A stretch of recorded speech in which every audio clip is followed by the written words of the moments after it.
Hello, I am Ravindra Kumar Meena, Assistant Professor Geography, and I welcome you all in this geography class. In this last video, we have understand physical setup of North America, location and extent. Today, we are going to understand and define geological structure of North America. पिछले video के अंतर्गत हमने उत्तरी America महाद्वीप की भू आकृति और कुछ भौगोलिक विशेषताओं की चर्चा की थी। आज हम उत्तरी अमेरिका महाद्वीप की भूगर्भिक संरचना का अध्ययन करेंगे कि जो उत्तरी अमेरिका महाद्वीप है उसकी किस प्रकार की जियोलॉजिकल स्ट्रक्चर है। इसी क्रम में हम देखें कि जो नॉर्थ अमेरिका महाद्वीप है उसका जो संरचनात्मक स्वरूप है अर्थात भूगर्भिक बनावट, किस प्रकार की वहाँ पे भूगर्भिक बनावट है, अत्यंत जटिल और विविधता युक्त है। विभिन्न भूगर्भिक हलचलों में हुए ऋतु प्रवाह अर्थात जलवायु परिवर्तन, अपरदन और भूगर्भिक हलचलों के फलस्वरूप इस महाद्वीप का वर्तमान संरचनात्मक स्वरूप अस्तित्व में आया है। किसी भी स्थान का जो वर्तमान में संरचनात्मक स्वरूप नज़र आ रहा है वो प्राचीन काल से लेकर वर्तमान तक विभिन्न भूगर्भिक हलचलों का परिणाम होता है। अर्थात उस पर जो भी क्लाइमेटिक रीजन रहे हैं या भूगर्भिक हलचल रहे हैं, बाह्य बल रहे हैं, आंतरिक बल रहे हैं, उनका सम्मिलित प्रभाव वहाँ नज़र आता है। तो वही सेम कंडीशन नॉर्थ अमेरिका के साथ में कि अभी जो स्वरूप नज़र आ रहा है ये प्राचीन हलचलों का परिणाम है और जिस प्रकार का स्वरूप नज़र आ रहा है उस आधार पे हम इस महाद्वीप की जो भूमि है उसे 4 भागों में विभक्त कर सकते हैं। पहली है कैनेडियन शील्ड अथवा लॉरेंसियन पठार, इसे हम लॉरेंसियन भूमि के नाम से देखें कि ये पहला भाग है इसका। दूसरा है एप्लेसियन पर्वत या पूर्वी भाग, अमेरिका के पूर्वी भाग में है और प्रशांत महासागर के पास पश्चिमी ये प्रदेश है, उत्तरी प्रदेश या पश्चिमी कॉर्डिलेरा और मध्यवर्ती मैदान। इसके अंदर आपको ये नज़र आ रहा है नॉर्थ अमेरिका कि यहाँ पे ये वाला जो भाग है कैनेडियन शील्ड है और इसके बिल्कुल नीचे नज़र आ रहा है ग्रेट लेक्स। फिर उसके नीचे ये जो कोस्टल एरिया है अटलांटिक ओशियन का, यहाँ पे नज़र आ रहा है अपलेशियन पर्वतीय क्षेत्र। इनके पीछे वाले भाग में अमेरिका का जो मैदानी भाग है वो नज़र आ रहा है और पैसिफिक ओशियन का जो कोस्टल एरिया है यहाँ पे ये पश्चिमी कॉर्डिलेरा या पश्चिमी जो पर्वतीय प्रदेश है वो नज़र आ रहा है। तो इस प्रकार ये भाग एक कैनेडियन शील्ड, दूसरा एप्लेशियन पर्वतीय क्षेत्र, तीसरा मैदानी प्रदेश और चौथा हो गया ये अमेरिका का पश्चिमी उच्च प्रदेश या पश्चिमी कॉर्डिलेरा। ये है अमेरिका की भूगर्भिक संरचना और वर्तमान में जो स्वरूप उसका नज़र आ रहा है। इसमें मैप में भी हम देख सकते हैं कि यहाँ पे हमें ये वाला जो पार्ट है ये इसमें लिखा हुआ है पश्चिमी कॉर्डिलेरा। यहाँ पे ये ग्रीनलैंड है, लैब्राडोर है, हडसन की खाड़ी है, महान झील क्षेत्र है, मध्यवर्ती मैदान है, मैक्सिको की खाड़ी है और खनिजों का भंडार ये एप्लेशियन क्षेत्र है और ये वाला जो पार्ट है ये कैनेडियन शील्ड के अंतर्गत आता है जिसे लॉरेंसियन शील्ड के नाम से भी जाना जाता है। एक तरफ अटलांटिक ओशियन है तो दूसरी तरफ पैसिफिक ओशियन है। सबसे पहले हम इसमें देखें तो कैनेडियन अथवा लॉरेंसियन शील्ड हमें नज़र आ रहा है जिसके अंतर्गत हमें यहाँ पे ये 1 2 3 4 5 6 झील नज़र आ रही हैं। एक यहाँ पे है, दूसरी यहाँ पे है, तीसरी यहाँ पे है, चौथी यहाँ पे है, 5वीं यहाँ पे और 6ठी यहाँ पे। ये इसके नीचे ये मैकेंजी की निम्न भूमि है और पश्चिमी हिम निर्मित झीलें हैं, और नीचे की तरफ जो है ग्रेट लेक्स अमेरिका की। तो ये जो पार्ट है ये है कनेडियन शील्ड। ऊपर की तरफ आर्कटिक द्वीप समूह है। कनेडियन शील्ड के अंतर्गत जो मैकेंजी की निम्न भूमि और हिमानी निर्मित झीलें है, उसके बीच में 6 झीलें हैं। Great Bear, Great Slave, Athabasca, स्नेडियर, स्केचवान और विनीपेग, ये 6 झीलें यहाँ नज़र आ रही हैं। ऊपर है हडसन की खाड़ी और सामने है लेब्राडोर का पठार, फिर अटलांटिक ओशियन है और उसके ऊपर बैफिन की खाड़ी है और फिर उससे ऊपर ग्रीनलैंड है। पीछे की तरफ देखें तो आर्कटिक महासागर के अंदर आर्कटिक द्वीप समूह है। ये पहला पार्ट है। तो ये उत्तरी अमेरिका महाद्वीप का एक स्थिर और सर्वाधिक प्राचीन भाग है। इसे लॉरेंशियल दृढ़ भूखंड के नाम से जाना जाता है और ये महाद्वीप के उत्तर पूर्व में स्थित है। प्राचीनतम चट्टानों से निर्मित है। ये इसकी क्या है, विशेषता है।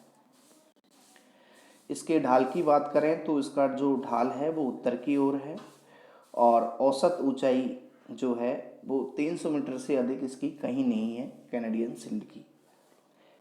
इसकी निर्माण की बात करें हम तो ये प्री कैम्ब्रियन चट्टानों से निर्मित है, दृढ़ भूखंड है और लगभग आज से 4 बिलियन वर्ष पुराना है, प्राचीन है। तो खनिजों का भंडार है, धात्विक खनिजों का। यहाँ पे विभिन्न प्रकार की खनिज संपदा मिलती है। अब अगर इसकी बात करें हम अमेरिका में, तो इस भूखंड का अधिकतर जो भाग है वो कनाडा में है, जिसमें सेंट लॉरेंस की घाटी, अकेडिया के छोटे भागों को छोड़कर आंतरिक मैदान के पूर्वी भाग में स्थित कनाडा का भाग शामिल है। अगर यूएसए की बात करें तो अमेरिका में इसका विस्तार सुपेरियन झील के दक्षिण की ओर और एंडीरोडक पर्वत के पास मिलता है। यहाँ पे इस शील्ड पे हिमानीकरण जो हुआ है उसके कारण असंख्य झीलें हैं, जिसमें Great Bear, Great Slave, Winnipeg, Athabasca, ये अभी हमने चर्चा की थी। यह भूखंड इन झीलों के पूर्व में है और इसके दक्षिण और दक्षिण पूर्व में ग्रेट लेक्स और सेंट लॉरेंस नदी की निम्न भूमियाँ हैं। ये है पहला पार्ट, भूगर्भिक संरचना के आधार पर अमेरिका का प्राचीन समय से जो बना है कैनेडियन अथवा लॉरेंशियन शील्ड। नेक्स्ट पार्ट के अंदर हम देखेंगे दूसरा भाग है एपलेशियन पर्वत तंत्र।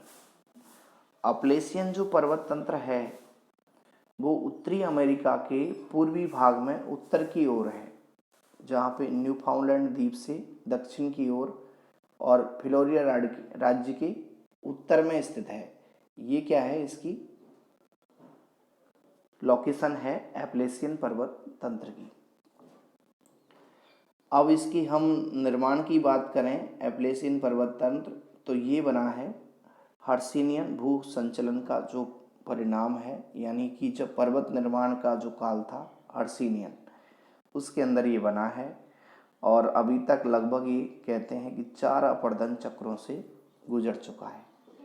अत्यंत मोड़दार पर्वत है जो वर्तमान समय में अपर्दन के कारण काफ़ी कम ऊंचा रह गया है, अर्थात प्राचीन पर्वत है जिस पे लंबे समय से अपर्दन क्रियाएं हो रही हैं, इसलिए वर्तमान में इसकी हाइट है जो कम है और इसकी अधिकतम जो हाइट है वो 2100 मीटर है।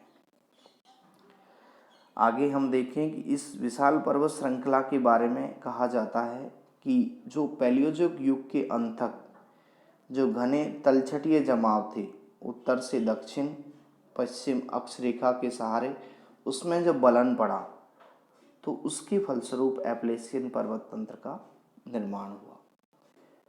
संरचना की दृष्टि से देखें तो बड़ा जटिल प्रदेश है, भूमि बड़ी विषम है और ख़ास विशेषता यह है कि इस पर्वतीय क्षेत्र में कोयले की विपुल भंडार है, अर्थात यहाँ पे कोयला प्रचुर मात्रा में मिलता है। अब यहाँ की भू संरचना को देखें तो उसके आधार पर इस पर्वत को 3 विभागों में बांटा गया है। नंबर 1 पूर्वी भाग, इसे प्राचीन अपलेशियन के नाम से जाना जाता है। यह ट्राइसिक निम्न भूमि द्वारा उत्तरी और दक्षिणी क्षेत्रों में विभक्त है। ये पहला पार्ट है। दूसरा है नवीन अपलेशियन, तो इसका विस्तार हम देखें कि कनाडा के पास सेंट लॉरेंस नदी की जो निम्न भूमि है चैम्पलिन से और हडसन की खाड़ी तक इसका विस्तार है। तीसरा है एप्लेशियन का पठार। पठार में हम देखें तो इसका विस्तार एलेगनी पठार और दक्षिण में कवरेंड पठार के नाम से ये जाना जाता है। ये है इसकी भूगर्भिक संरचना।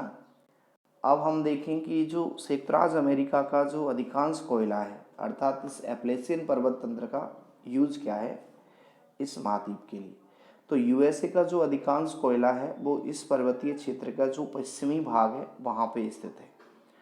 और कोयले में अगर हम वैरायटी की बात करें तो यहाँ पे उत्तम कोटि का विटुमिनस कोयला प्राप्त होता है। तो ये महत्वपूर्ण क्षेत्र है जो पावर रिसोर्सेज के लिए उपयोगी क्षेत्र है। तो यहाँ पे जो और विशेषकर कोयला है जो 3 क्षेत्रों में है।